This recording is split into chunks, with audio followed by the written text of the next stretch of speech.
there's another book that I read, and it was recommended by my teacher, Abek Rosmatov, and it was called The Catcher in the Rye, and it was about the teenage guy called Holden, I guess.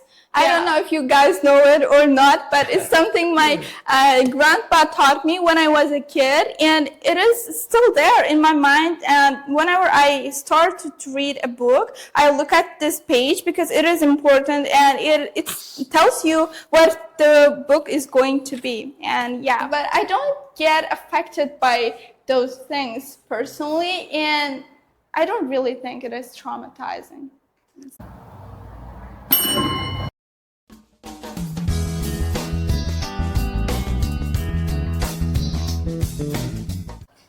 Hi everyone, and today's guest is Sitora Atabayeva, who got Band 8 from IELTS. And she's in now 11th grade, and you can introduce yourself. Hi everyone, I'm Sitora Atabayeva, and I got Band 8 in IELTS recently, and today I am blessed to be a guest here, and I hope we'll have some fun. Yeah, I mean, there will be a lot of fun, to be honest, because, you know, we got a lot of fascinating and engaging questions right now. And so let me start by flexing yourself. And she's a team member of Ibrat debate in Khanka, and she's 11th grade, as I said before, in upcoming year. And I guess you're gonna get into some top 100 university because, you know, like you are now working on your CV, and plus you're now going to course for SAT, I guess. And also, as a lot of top 100 people who got into top 100 universities got Band 8, so you got that. I mean, that's impressive, as I said before. And so that might be reason too. Well, let me start by talking about IELTS. You scored Band 8, impressive, but how do you define fluency in English? Well, actually, there is a stereotype that people think fluency is talking nonstop without breathing in, breathing out. But I don't really think that. Fluency is something that, like, you are fully able to communicate in the language, and you are fully able to deliver your thoughts in the language. So I think that's the fluency. Yeah, I guess so. Because some people, as you said, you know, like they talk a lot, but they don't get high scores from speaking section just because they didn't pause and they were robotic, I would say, and they don't have some kind of a tone that real English person, intonation, real English person like can give, but they cannot give. So that might be.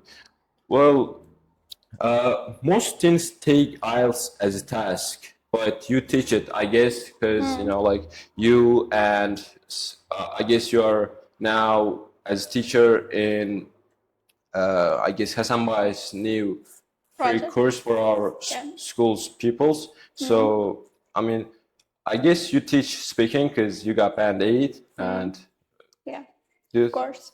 Yeah, I do teach in peer coach project, and it has been going very well. I actually gave only one lesson recently, and it was fun, and I only introduced how is speaking, IELTS speaking is conducted and all that stuff. And have you planned everything yet? I mean, every plan, every No, week? I don't have an exact plan because I want it to be like depending on students' knowledge about IELTS and stuff, because I thought they would be a bit fluent in the language, but turns out they don't know much about speaking? much about speaking yet. Yeah. Because I guess a lot of people think that reading and listening sections are easier than speaking and writing, but I don't think so, because reading is the hardest section, to be honest, because you gotta read a lot, especially articles. So that's why. But the speaking, it's the worst type. I mean, you gotta only speak. I mean, speaking is the easiest way because you can communicate and you can have some, you know, like communicate. You can improve your communicational skills, and so it will be easier than most of them. Especially, it's like in the if the listening is easy, the speaking is a bit easier than that, because listening, you gotta listen a lot, because you gotta you have to write down things. Yeah, also. And it will be, I mean, the TV shows, there will be detrimental to your health, especially your eyes. So you can wear glass like me afterwards, and you might have short-sighted eyes too afterwards. So speaking is actually the easiest part, but people don't think so. They think the writing and speaking is the hardest. Yeah. And I guess the writing, I mean, what you got? 7.5. I mean, it's also impressive. I mean, a lot of teachers don't have that score, to be honest. Yeah, I mean, it's impressive, as I said. So, if someone had only 1 month to prepare for IELTS, what would you tell them? Or what would you tell yourself if it was you? Oh, I think I would tell them or tell myself to read only in English, listen only in English, speak only English, and write and think about only English. So there won't be any other language like Uzbek. It can be like 5%, but like 90% of the time you should think and you should consume English stuff. And that would be the best way, I guess. So like you will feel more comfortable with the language afterwards. Yeah, I mean, I've heard and I have watched some shorts in YouTube. It was shorts. It was a channel called IELTS Advantage, and there was Chris Pell, I think, and he said, if you want to improve your reading, just read. If you want to improve your listening, just listen. And if you want to improve your speaking and writing, speak and write. I think that's the same thing as you told, I guess. Yeah. And I think, I mean, did you introduce yourself in your course? I mean, for example, if they didn't know you, for example, and yeah, I did introduce myself, but I think most of them knew me. So some of them also told me that I was the reason they joined the course. And yeah, it felt great. It felt amazing, actually. And yeah, that's it. Yeah. As I said, you got band-aids from speaking. Yeah, it's thing that I couldn't do my real exam, to be honest. So yeah. What's a myth about IELTS or English learning that you wish more people would stop believing? Oh, most students do like 8 listening marks or 10 reading passages.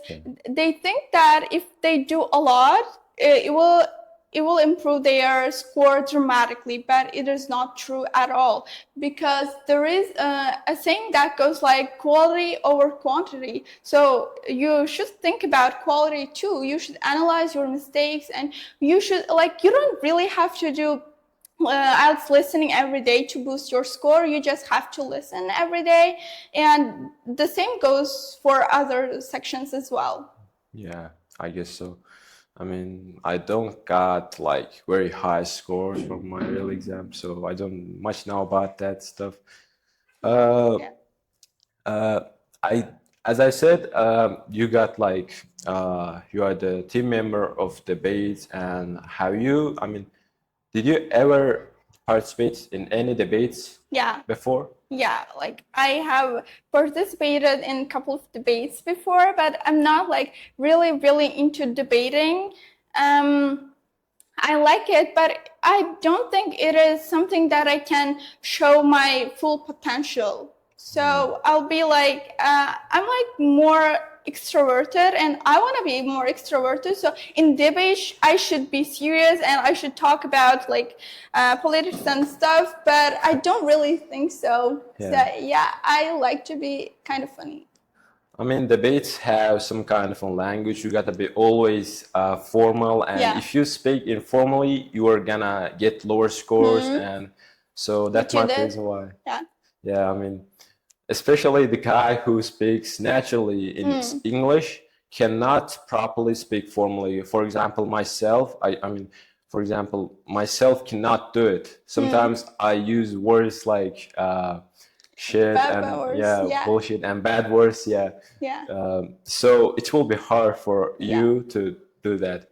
And plus, debates, I mean, if you're more like arguing person or engaging person who are 9% extroverted and not 60 or 70% extroverted, maybe you shouldn't do that, because I mean, debates can make you either introverted, because if you don't participate in the game, and if you like, how can I put this? If you participate a lot, you can be more like extroverted, and you wanna like, I mean, how can I put this? You start liking communication skills and start communicating talks, and you start, you know, like making role models from TED Talks, so that kind of a thing. Yeah, the reason why I joined Ibrat debate was because I wanted to networking skills. I mean, I wanted to improve my networking skills, and I wanted to meet new people, because I love talking to new people and get to know them and talk about stuff with them. But yeah, it has been going also great, and I'm really, really grateful that I'm part of the team, and I've been like participating there as a game organizer. And I want to say something about game organizers, because most people don't think game organizers position is not as important as other positions, but I don't really think so, because the game organizer is someone who helps to get to know with like team members and organize games, of course, obviously. And yeah, like it is someone who shares energy, positive energy. And yeah, and that's why I chose that position. I mean, it's not like a coordinator or something, I guess. Yeah, it is not a coordinator. It is like there are mentors, judges, a coordinator, and timekeeper, and a game organizer. Yeah. So you're a game organizer, and you just sum people up and just take the place, I guess so. And in the last time I visited there, and I participated in the game, if you saw me, and it was really good and great, to be honest. And I mean, it was my, I think, third time participating in debates, but it was a real debate, not just in a local debate. For example, now Ibrat debate just shared and I mean spread it into Horizon 2. For example, now there's like 24 debates going on in only Horizon, and it's in every region in Uzbekistan, I guess. And so yeah, that's the well, if you debated in the past, did you debate to win or to understand?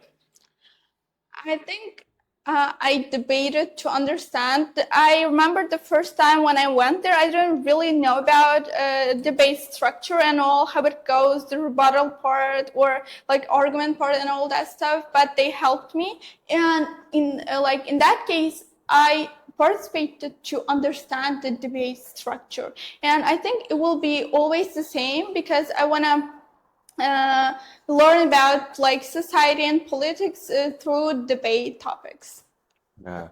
So, well, you talked about politics and society, I guess. And what do you think will be your major in university? Well, I don't want to tell this to anyone, because I want it to be a secret, because there is a psychological thing that like if you tell your dream or something that you're gonna do in the future, like I have heard that. Yeah. I mean, think you got me. Yeah. It's something, guys, if you tell your secret to someone, or your, how can I put this, your purpose in your life, it's not gonna happen, and it's some kind of a psychological thing in there. And if you read a lot of articles, you should know about that, and you should more learn about that. Yeah. It's a very interesting thing, guys. Yeah, your brain will think that it happened already, so you will lose your motivation to do that. So I would like to keep everything secret, which I did the same in my IELTS preparation, of course. And yeah, I think that is one of the factors that I got Band-Aid, I would say. Yeah. I mean, she was not popular before, but now every person in Khanka knows with Sitora, just because he got banned fucking 8, guys. I mean, it's informal, but it's just it's podcast, yeah. Every person in our school to knows, I mean, and I mean, I didn't know about you two before, and after you got Band-Aid, I lost my purpose on getting Band-Aid. I mean, in America Academy, there was only one person, and there was Arabic teacher who got Band 8.5, and so I want to be second, but I mean, you just worked harder than me, and you got Band-Aid, and it just kind of dismotivated me, but still I got Band 7, and that's also impressive for your age, of course. Yeah, but thing is, just after you, I mean, after you got Band 8 from speaking, I got my next, like purpose in IELTS too. I want to make it like Band 9, to be honest, because I like talking to people. I like networking, communication skills, all that stuff that's related to TED or, like speaking publicly, and so it's my next purpose and motivation now, and I've been improving that, and that's why we opened. I mean, I've been working on my skills too, and now that's why I'm speaking English in my podcast. But I could do in Uzbek, but I don't want to because I want to improve my speaking too, as I said. Well, I think everyone felt the same about like your goal. Let's say everyone wants to get Band-Aid or even higher, and I'm glad that I was inspiration for that. Well, let's talk about books then and ideas. I mean, do you read actually a lot of books? No, I don't read a lot of books, but I should, and I want to read, but I can't read. I don't know. It is about boredom threshold because I watch a lot of YouTube shorts, and I'm talking about it like proudly, but I'm not really proud about that. I want to read, and also I have heard some things that it doesn't matter how many books you've read, it matters what you got from the books. So I've kind of followed that principle in life, and I've read a couple of books in my life.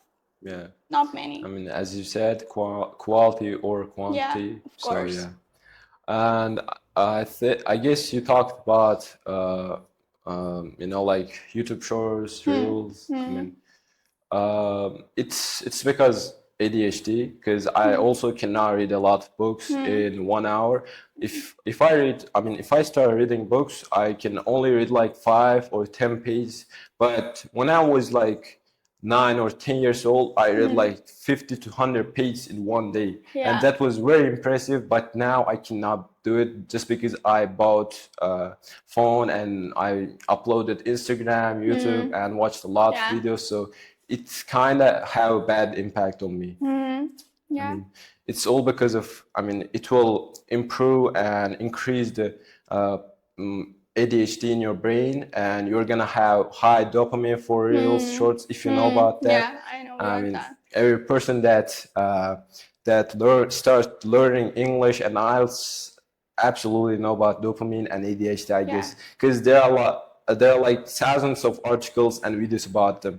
For example, after you start IELTS, you start thinking about getting high scores, getting motivational and all this stuff. You're gonna have your purpose, and you will be always, you're gonna do whatever you want to, not do, but you should do, and you should have some rules too. But as I said, it had bad impact on me, especially in my health and mental health. Yeah, but I want to clear up something here. Some people see shorts as like the worst thing, and they think it has only drawbacks, but I don't really think so, because they help me to improve my listening skills too, because I watch a lot of bloggers and YouTubers who speak a lot during the shorts. So like I was able to listen to them and catch up with their words, even though they spoke fast. So it helped kind of like in a way for my listening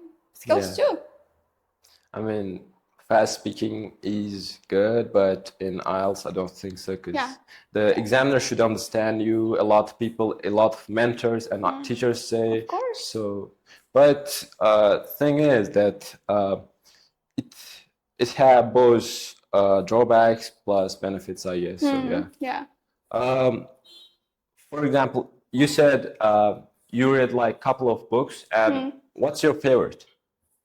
Well, I have two favorites. One of them is romance genre, and it is called Better Than the Movies, and it was recommended by my sister, actually. Thanks for her. And I read it in the last summer, and I loved it so much. And I don't really want to talk about that book. Like there's another book that I read, and it was recommended by my teacher, Abek Rosmatov, and it was called The Catcher in the Rye, and it was about the teenage guy called Holden, I guess. Yeah, like it has been some time. It was in the last summer also, I guess. And it was about the teenage guy and his life. He wanted to like escape from the life he had, and he wanted to escape from his family and all that stuff. But at the end, he got back to his family again. Yeah. I mean, a lot of teenagers have this kind of problem. I mean, I guess so. And a lot of ones just wanna get out from their house and just, you know, like warden. I mean, I don't know how to put this. They just wanna go away from somewhere. But that's not the solution, actually. Like going away from your family and from your house won't solve your solution. I mean problems. So that's not the solution. If you're gonna escape from your family, don't do it, please, because you're gonna be poor. And also, like in the books that I like the most about the book is it is written like what the boy thought about people, older people, as a teenage guy. So yeah, it was fascinating. Yeah, I mean, it's a real story. I mean, it's a real story in actual teenagers' lives. So that actually relatable. Relatable. And whenever I think about escaping from your family, I think of Godfather movie. I mean, there was a scene in Godfather 1, and Michael Corleone said, don't ever take side with anyone against your family. So it actually motivated me to not escape and just find a way to make your family better. And just, you know, like, of course. So I would absolutely recommend that movie. I mean, it's about family, and it's not about mafias or some kind of crimes. It's more about family and caring about them, especially Don and Michael Corleone was the best characters in there, and I liked them, especially Michael Corleone, because of this line, and he cared about this because he just lost his brother in the movie, and it was really, you know, like emotional, to be honest. This line was very emotional. Do you think teens today read enough, and what would you recommend to your generation?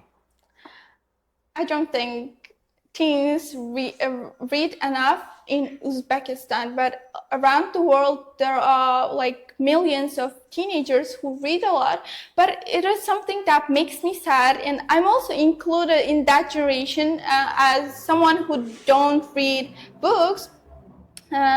But like, yeah, it makes me sad that in Uzbekistan, books are not like, books are underrated, to be honest. But I want it to be like fairly rated, actually. And yeah, I don't really think, my recommendation would be, what would that be? Just read a lot, and you don't have to force yourself to something that you don't want to read. Just read something that you like. It can be about relationships if you are interested in relationships. It can be about chess, or it can be about sports or sport players, whoever that is. Just read something and get something from what you read. I guess a lot of people think of Atomic Habits when they start recommending books. I mean, I haven't read that book yet, but maybe I will read it in future, but I don't want to, because a lot of people said, I mean, people who can speak in English and who got IELTS and SEFR read the English version of the book, said it was bullshit. It was not real. I mean, have you read that book? No, I have the book and I tried to read chapter 1, but I'm not really into like psychology. No, self-improvement books. Yeah. They are not just my type, and yeah, like I don't really think it helps. Actually, Atomic Habits is overrated. Yeah. Like some people think it is it as the most valuable or the best book ever, but I'm against that. Me too. People who didn't read that book just say that they always recommend, but they didn't read it, so they always think of that, so they can have a response for your question when they said, what would you recommend to read? Yeah, but I think that wouldn't be fair if we judge the book without reading it. without reading it. I'm kind of sorry for what I said, but like that's true that I think it is overrated, but I don't know if it's as bad as I think it would be. I'm not really sure about that. Yeah, I mean, it's true for me too. I mean, really. I guess, I mean, I read the book, I mean, third page or fourth page, I guess, in library in Urgenç, and he was talking about the same thing in the second chapter and third chapter that he was talking about in the first chapter. I guess you got it. So he talked about the same thing in the whole book. In the other, like, I guess there was like a lot, more than 10 chapters, I guess. So he talked about one thing in 300 or 200 pages. Yeah, that's true. It's bad, to be honest, for his career and his reputation. And also you are wasting your time for the same thing. And also there is a hack, life hack. Actually, can I take that book? Yeah. And yeah, as you can see, it is Atomic Habits, and you can see, like, really see what is the book about from here. Like, every book has this part. I don't know if you guys know it or not, but it's something my grandpa taught me when I was a kid, and it is still there in my mind. And whenever I start to read a book, I look at this page because it is important, and it tells you what the book is going to be. And yeah, that's a life hack from me. Thank me now. Yeah. Yeah. What's the last book you read recently? It is the book, and it was actually an exam assignment from our teacher, mother tongue, and it was called The Silence of the Lambs in English, and in Uzbek it is Kızılcıklar Sükuneti. And I didn't really finish that book. Like there are 30 pages left, but I'm really bad at finishing things. I never finish things. Either it's a TV show, book, or movie, or whatever it is. It's just hard for me to finish things, except the lives of people, as I said before. And but I liked it. It was the second detective book I've read. Yeah, and there are some scenes that really not good in our Uzbek mentality. Like, if you know English, you can read it. And yeah, it was a great book. I recommend it, of course. And actually, it won an Oscar for the movie based on it. I mean, I've not watched the movie of it, but I've heard of it, and I saw it on some websites in Reska, I guess. And I mean, the book, I just read some suggestions and comments on this book in Google, and they said it was traumatizing. I guess, just because it was like, there was a killer, it was like there was a movie called, how can I put this? I cannot remember the movie that I'm talking about right now, but there was a movie, it consists of 6 parts, and there was one killer, and it was like that. I just imagined the movie, but in the name there was the Silence of Lambs. I guess you got it. Yeah. So I think that's why it was traumatizing, just because people were into romance a lot, and they didn't think about those kinds of killer things. And I watched the movie, I watched the shorts about the movie called Dexter, and he was actual killer. And he was actually traumatizing, and just it kind of made me feel bad about him too. Yeah. But he was a good guy for some people, but he was a bad character in some people, I mean, some other people's stories. Yeah, like life. But I think some people are just too emotional. So I'll be watching videos when someone killed someone or a movie, like it doesn't affect me at all, because I know in that case it is a movie. They're like playing a role, and in movie that never happened. And if it even happened, what's the worst that could happen? It's not gonna happen to me, but I don't get affected by those things personally, and I don't really think it is traumatizing. But I mean, boys know that there was a Marvel universe in the movie thing, and I mean, in the Avengers Endgame movie, Iron Man just sacrificed himself, and it was very emotional for boys, for me too, because I'm a real fan of him. Because that was a girl. Huh? Because that was a girl. No. Iron Man. It was Robert Downey Jr. Yeah, I know that. I mean, that was actually emotional. I mean, Iron Man was the best character for me, subjectively. For me, in the Marvel universe, and he was a billionaire, he was a scientist, he was like, how can I put this? He was just the perfect guy in that, like universe. And he was the start of the Marvel, and I guess he was the first. I mean, it's the first movie they had about Avengers thing.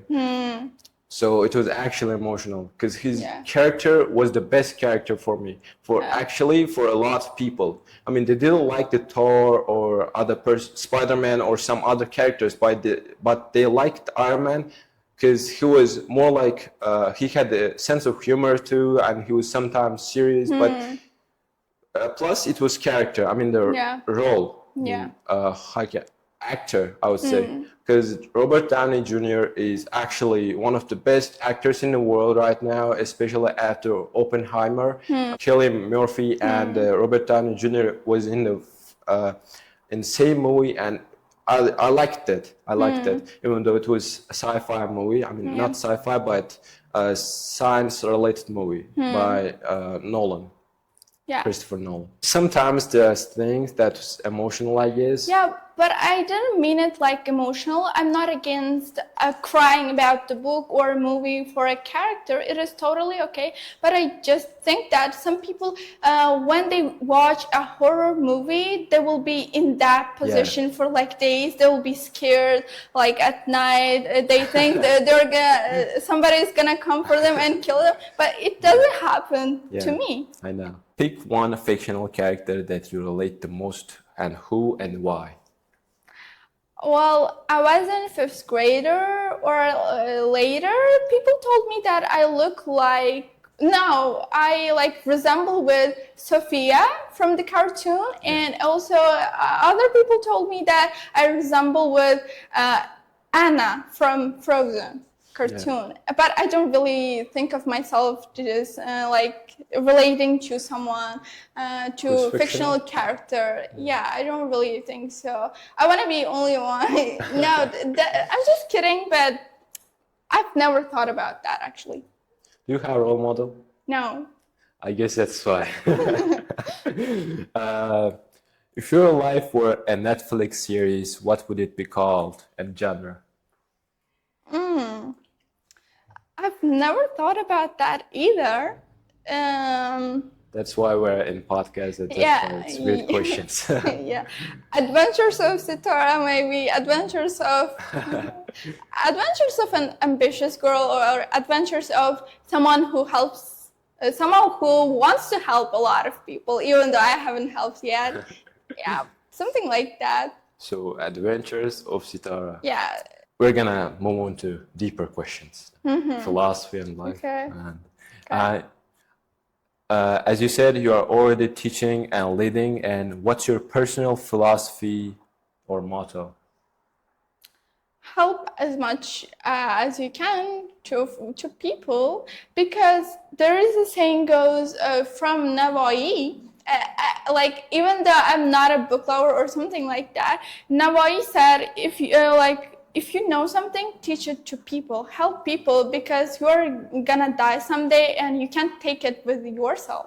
So I would love to teach what I know to more people around the world, even though it's not something specific like IELTS, even though it is something behavioral skills or whatever it is. It could be manipulation too.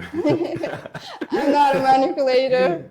I mean, I guess you know that because you said you read some and a lot of psychological videos and pretty books. much. Yeah, I mean, a lot of IELTS learners know that, to be honest, if they are into that. Because I also watched a lot about psychological things, especially I have read the book called How to Influence People and Win Friends by Dale Carnegie, and it was hard in my first time reading, but when I read that second time, it was a bit easier. But recently I read it third time, and now I completely get it, and I can remember probably not all the chapters, but some of them, to be honest.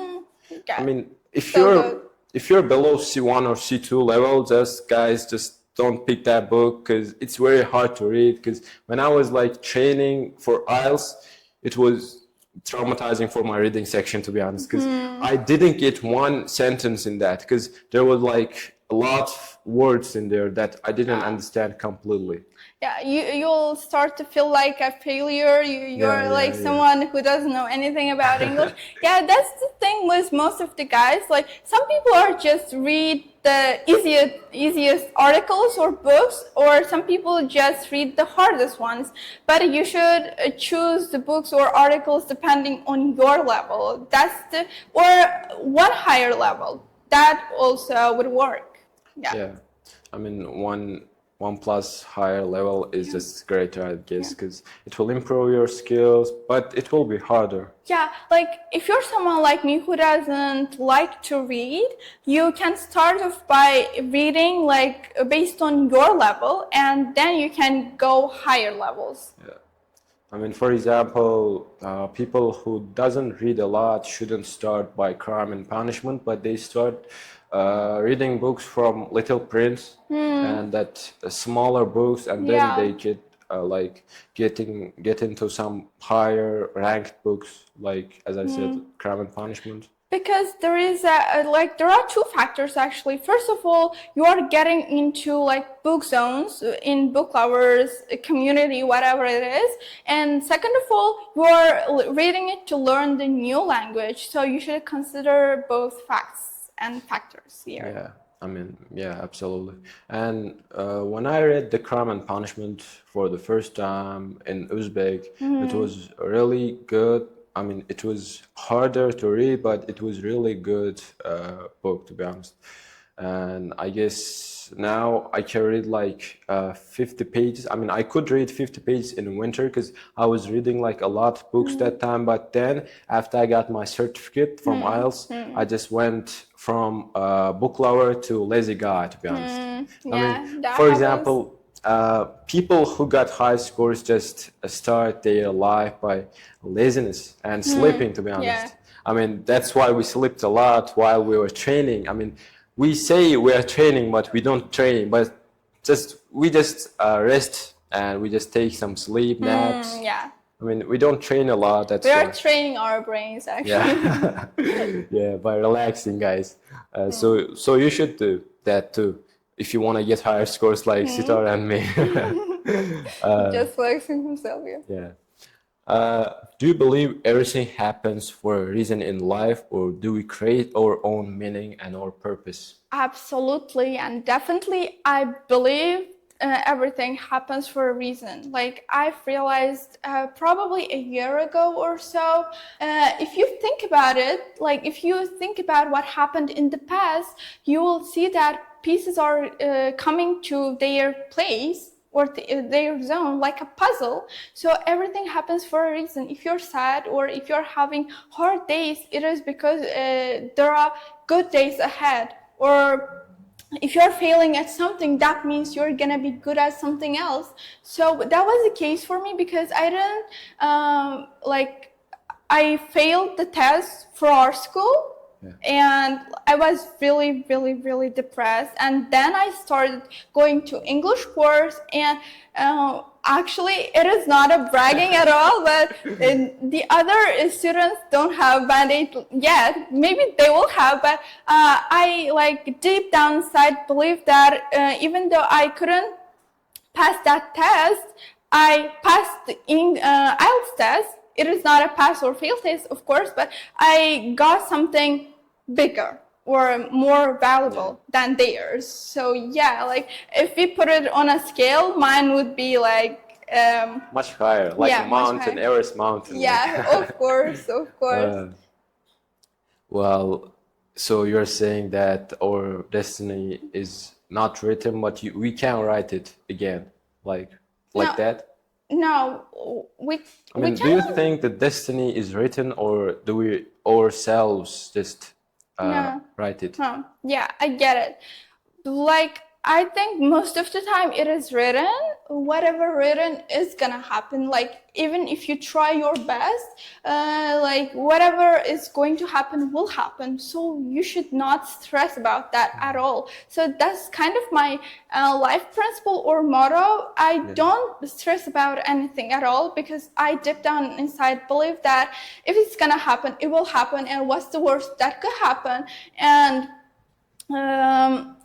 yeah, I shouldn't stress about that. Like, even if I try to make a change, it will not change anyway. So think about the days that you wanted something really, really hard, but you couldn't get it. But like later you got something even more, even like better. Yeah, absolutely.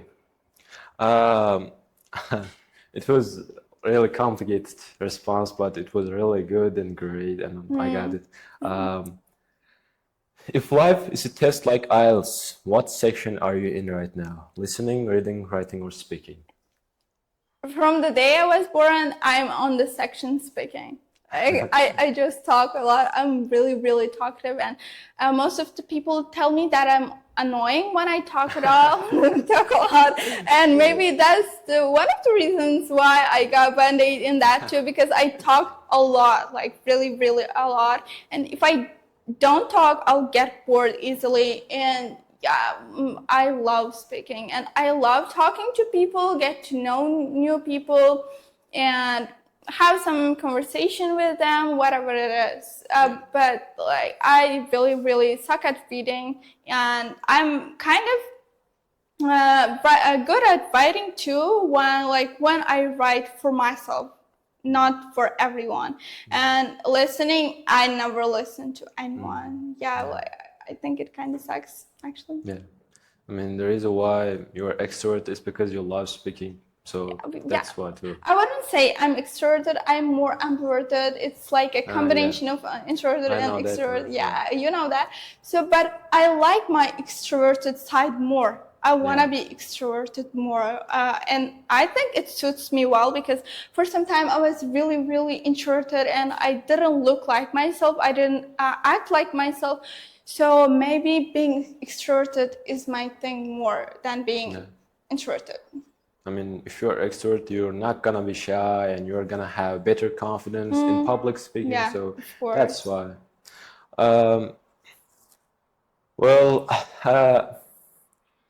What's a moment in your life where you truly felt this is who I am? A lot of people will think that it is the day when I got my IELTS results, but I don't really think so. It was the day that I really felt that everyone is unique in their way, and I'm also unique too, despite my insecurities, because I used to be insecure a lot because of everything, because of my health, appearance, or whatever it is. But I realized that everyone is unique, and everyone is their best themselves in their own way. So we should not compare us to anyone. So yeah, that was the day. There is not a specific day. It will be like back of your head, and you will start to realize it day by day. It's something that happens. It's like being better every day than yourself yesterday, like that. Yeah. I mean, it's my real life quote. I mean, every day I just read it whenever I got up, and in my Telegram there's always written that. And yeah, there are like 3 or 4 quotes that I always read. I mean, every day. So they always motivate me to do and wake up to do my list every day, to do reading and all things I had to. For example, a thing that I'm not doing is because of that quotes. For example, my living quote, another one is pain of regret is worse than pain of trying and failing. Yeah. So that's one. How do you say motivates when others might feel lost or distracted? How do I stay motivated? To be honest, I'm not like 100% motivated, but if I ever gonna lose my motivation, sometimes I talk to my mom and she'll inspire me to do bigger things. Or otherwise, I read like you some quotes, but like they are not like usual quotes that I read every day and every day. Like they are longer, and I find them from Pinterest. If you know, and yeah, they really help me a lot, because if I get unmotivated, I'll get stressed or depressed. So I will try to like escape from that zone. Or kill yourself. Yeah. Yeah. Yeah. I mean, I have thought about that when I was training in March, I guess, because I couldn't speak just because my ego was sleeping inside me. I mean, the monster that's inside me. I mean, I should say that if my ego is sleepy and if he doesn't wake up, I cannot completely speak in English, guys. I mean, really. When I got my ego, I mean, gurur, and if I speak that, I mean, if I couldn't speak, just so you know, it's in sleep, and so that's why. I mean, people just disrespect me, so my ego will wake up, and I will just roast them all time. Yeah. Until they're dead, to be honest, or their birthday. Yeah. Well, I don't think it is good, because you should know how to control yourself. You should know how to control your attitude or ego or whatever it is, whatever negative thing it is. Yeah. It's not like a negative thing. It's, I mean, I use it to my advantage. I mean, my ego.